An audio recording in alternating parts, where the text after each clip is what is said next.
sometime next week. Follow live coverage of the U.S. Senate here on C-SPAN 2. Mr. President, I come to speak about the pending amendment we're going to vote on here in about 25 minutes. And it is an amendment that says that it is a mistake to proceed with withdrawal from Syria in the pace and scale that is currently proposed, or that the White House has announced that they're going to undertake. This is what I'll say here today is what I said initially about it, my position that I thought it was a bad idea. I said it then. I've said it to the President in a subsequent meeting. And I thought it was important to restate it here as we begin to vote, since I believe this issue is going to be covered in the press more as a political issue than it is a foreign policy one. And it's unfortunate that a lot of these issues are wrapped up as political decisions. These are not votes on political decisions. These are votes on the conduct of American foreign policy, which oftentimes have no partisan lines, but rather ideological in some cases, or just simply different ways to view an issue. I share the White House and the President's desire that as quickly as possible, the key being as possible, that we end conflicts abroad. It's in the best interest of our nation and our families and the families of the servicemen and women who are stationed abroad and involved in conflict zones, that this would be the case. The problem is that if you do so in the wrong way, you end up increasing dramatically the likelihood of a future conflict that will involve even bigger wars with an even higher investment of lives and resources to win. Our foreign policy in the Middle East today is, in particular in this region that we're talking about with Syria and Iraq, is focused on two primary objectives, as clearly stated by the policymakers. The first is the regional threat of Iran, its growing influence, its spreading reach. And the other is counterterrorism. These are the two linchpins of why we are there in the first place. The Iran threat is self-explanatory. They pose a threat to our allies in the region, particularly Israel, but ultimately to the United States. The terror threat is one that reminds us of how quickly we as a nation have a tendency to forget things. Now, no one has forgotten September 11th of 2001, but what sometimes we fail to remember is what made it possible in the first place. What made September 11, 2000 possible in the first place was that a terrorist organization, Al-Qaeda, led by Osama bin Laden, had established within Afghanistan a safe haven. Al-Qaeda didn't run, they were not the government of Afghanistan, that was the Taliban. But the Taliban allowed them to have a safe haven in Afghanistan. And from that safe haven, they were able to plot terrorist attacks against America and ultimately strike us here in the homeland. It was possible because they had a place that allowed them to do this. It is, in fact, the key to any terrorist organization that would like to conduct external attacks, that would like to attack America. They have to have a place to operate from. And it cannot be a place where they are being followed, where they are being attacked, where they are being wiped out by American or coalition forces. It has to be a safe haven. And my number one concern about this decision that has been made is that it could lead to the reestablishment of safe havens inside of Syria, from which ISIS and Al-Qaeda could reconstitute themselves, conduct external plotting, and ultimately attack the United States. We already face this risk. In northwest Syria today, there is very little sustained pressure on ISIS elements. In Idlib, there is virtually no pressure on Al-Qaeda. Imagine now, with even less coalition pressure being put upon them, how capable they could become quickly of establishing a place from which they can plot against us. And to understand why ISIS needs to plot against us and conduct spectacular attacks against Europe and the United States, this is a group that needs to prove it's still alive and it's still strong. If they can't prove it, they can't recruit people, they can't raise money. They're also in competition with other terrorist groups. In fact, ISIS is a spin-off of Al-Qaeda. These groups actually compete with one another for members and for resources. Both of them have a vested interest in attacking us abroad, not just in fulfillment of some ideological aims, but as a means of survival. Because if these groups are able to conduct or inspire these kinds of attacks, it gives them credibility, it attracts members and fighters to them, it allows them to raise money for more attacks.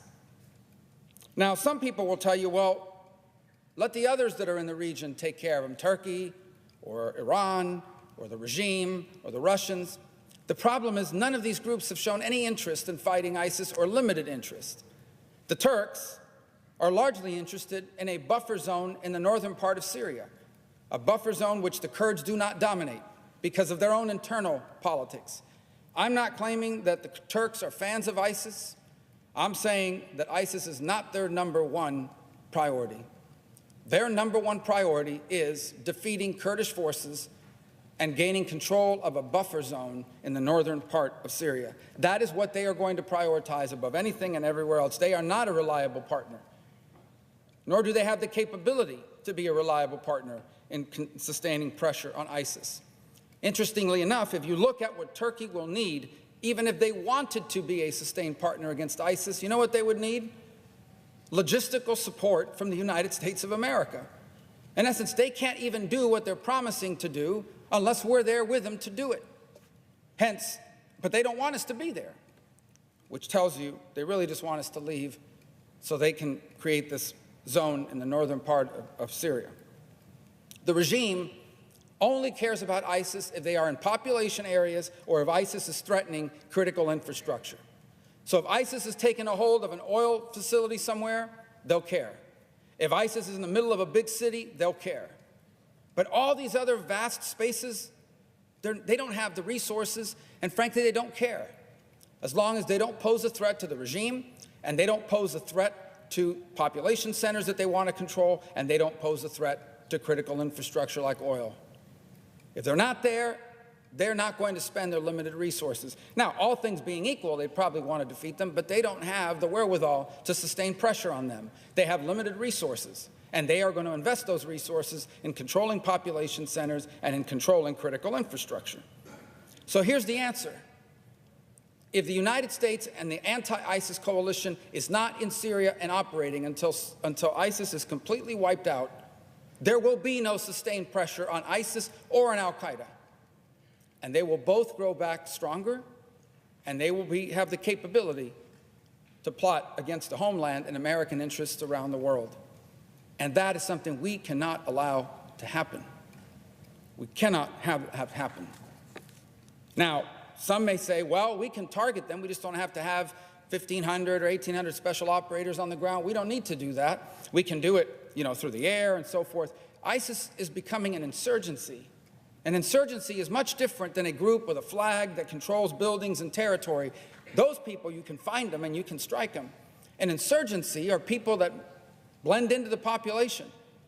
By day, they're a baker or an accountant or a merchant, but in the evenings and at night, they're an ISIS fighter planting bombs and killing people. Insurgencies are very difficult to fight and almost impossible, if not impossible, to fight from simply air power, which is why the situation in Syria has been so positive. 2,000 American servicemen and special operators, alongside thousands of Syrian Democratic Forces and Kurds who are primarily doing the ground fighting with our logistical support and air support, have eroded ISIS's control of territory in the country. But they have not eliminated them. And there is enough of them left that it could reconstitute itself. In fact, it's in the process of doing so already. They are clearly capable of killing American servicemen, as they did a few days ago. And since that time, there have been a series of other IED attacks inside of Syria, some of which could have killed Americans. This is a group that has talked about openly their desire to possess chemical weapons, which they could use at any moment, potentially, against Syrian Democratic Forces and Kurds in that area, and by the way, putting directly in danger our remaining servicemen and women that are alongside them. This remains a dangerous group, capable of not just conducting attacks in Syria, but potentially, especially if they have a safe haven abroad and here in the United States. And that's not to even mention a group that doesn't get talked about enough anymore, al-Qaeda. Al-Qaeda still exists. And there's a part of Syria in which they are completely uncontested. No one is coming after them. They completely dominate the area of Idlib, and they do whatever they want from there, and I promise you they're not there starting a car wash. They are there working to expand their brand and reach, to resurrect the al-Qaeda brand around the world, and what's the fastest way to do that? By conducting an attack against the United States and our interests. We should be worried about that alone. And so the first reason why I'm against this policy and why I support this amendment is because this policy directly undermines one of the two pillars of our strategy and our policy in this region, and that is counterterrorism. The second is the spread of Iranian influence. And let there be no doubt that this withdrawal, as currently structured, is a win, perceptionally at a minimum, but I believe in reality for Iran. Let's begin in southern Syria, the areas that border Israel and Jordan. Our withdrawal means Iran will now, and their pro-Iranian forces that include Hezbollah militias, will now have even more operating space from which to target Israel. Will now be able to set up an even more reliable ground route in which they can send weaponry into Lebanon to support Hezbollah so that one day they can attack Israel from there with rockets, precision-guided munitions, and the like. You see it already, for example, in Tanf, where the U.S. still maintains a presence very near a huge refugee camp.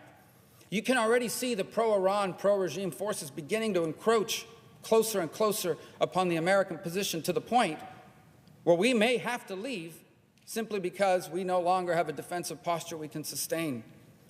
But what the withdrawal has done is it's allowed Iran and the pro-regime forces to go to our allies, to go to the groups on the ground that we've been working with to fight ISIS, and say to them, the Americans are unreliable, the Americans are leaving, you might as well partner up with us now, we're the only ones that can protect you. Or you could lay down your weapons and just go back to your families because Americans are leaving. And I fear it's working. I fear that they may dictate the pace of our withdrawal, because that announcement alone has undermined our credibility in the eyes of the partners we've worked with in southern Syria. This is true, what I've just outlined as well, in the north, where the Kurds are facing the risk of military attack from the Turks, and they're saying America's leaving, and the only people left that we can partner up with to protect us is Iran and the regime and or the Russians. In fact, we've left them no choice but to join up with Iran and the Russians and pro-regime forces. Because of the choices between annihilation by a Turkish military attack and joining up with a regime to stop a Turkish intrusion, they're joining up with a regime in Iran, further increasing Iran's power in this country. And it's not just contained within Syria. This announcement has actually accelerated the process of putting pressure on us to also get out of Iraq. All of the pro-Iran political parties inside the Iraqi parliament are pushing very hard, very aggressively, to pass a law that kicks America out of Iraq. And they're moving quickly on this. You see their tentacles in Afghanistan, where they're beginning to create internal political pressure through their parliamentary body to force America to pick a date. When you tell us when you're leaving and a date certain. Now, people may say, well, what's wrong with this? Let's get out of Syria, get out of Iraq, get out of Afghanistan. Why are we fighting other people's wars? We're not. This is not other people's wars. This is ours. These people who are going to operate in these safe havens and Iran, we are their target. We are who they want to strike at. And if you're not in Afghanistan, and you're not in Iraq, and you're not in Syria, then where exactly are we going to conduct operations against terrorism? From where exactly are we going to be postured to defend ourselves if Iran decides to strike our other military facilities in the region? The answer is we won't have any place to do that from. We won't. Not to mention what it says to the region. Because understand this, the Iranians and our enemies in the region have been telling everyone for a long time, and the Russians echo this, Americans are unreliable, they always abandon their friends, you can't count on them, or America's a declining power. That's the other argument they use openly. America is a great power in decline. And every year that goes by, you will see that they can't back up their words, and that's why you can't count on them. America's weakening. I don't believe that's true. In fact, we know that's not true. But halfway around the world, they do. And when we take actions that prove it, It makes it true in the minds of a lot of people in a lot of countries. And it actually is dangerous because it could invite someone to take a reckless and irresponsible action on the basis of miscalculation. Someone may actually believe America's now weak, let's attack them. And then we're in a war. The best way to prevent a war is to make sure that those who want to fight you know they have no chance of winning. But if you give them any belief that they have a chance to win, because you've withdrawn and as a result reinforced the narrative being used against you, I believe you've increased the chance of war. This is being used against us right now. Iran is openly parroting this. They are holding this up as an example of an Iranian win. They're saying this proves our strategy has been working. The Americans are leaving Syria. They're going to have to leave Iraq. They're going to leave Afghanistan with their tail between their legs. We are winning and they are losing. It reinforces a narrative, by the way, that's also used against us by the Chinese and other parts of the world. This is a very dangerous situation. That's why this is a bad idea. This is about a lot more than just pulling out and not wasting any more money in these other places. Guys, there's no one in the world that wishes that more than me. I wish the money. I wish the lives. I wish all of this investment had not had to be spent. I openly wonder how much more could we be doing if we didn't have this threat. But here's the problem. Whether we want it to exist or not, the Iranian threat and the threat of terrorism exists. We cannot deal with the world the way we want it to be. We have to deal with the world the way it is. We didn't create the terror threat, but it's there. And we can ignore ISIS, and we can ignore al-Qaeda, and we can ignore Iran, but they will not ignore us. We can decide not to go after them, but they will come after us. And I think that's a grave mistake, because if we allow al-Qaeda and ISIS, or both, to have a resurgence, they will attack the United States of America. They will attack our allies and our interests around the world, and they will try and they will plot to attack us here at home. And the Iranian influence operation and their growth and influence in Iraq and Syria, now in Lebanon, increasingly in Yemen, God forbid in the future in Bahrain, poses an existential threat to all of our allies in this region, none more so than the state of Israel. And that's why I support this amendment. And that's why I hope all of my colleagues will support this amendment. It is important that the legislative branch in the United States Senate, who has a constitutional role to play in the setting of American foreign policy, they come to us to confirm people. They come to us to fund these things, that we play our rightful role in the setting of American foreign policy. And it is important that the United States Senate be on the right side of this issue, so that we can hope to influence future actions and policies before they are taken, and we can help change them once they have been taken and have placed us headed in the wrong direction. Mr. President, I yield the floor. Vermont Senator Bernie Sanders said he would be introducing an estate tax bill this week that would lower the current exemption amount. He was critical of the Republican tax bill that President Trump signed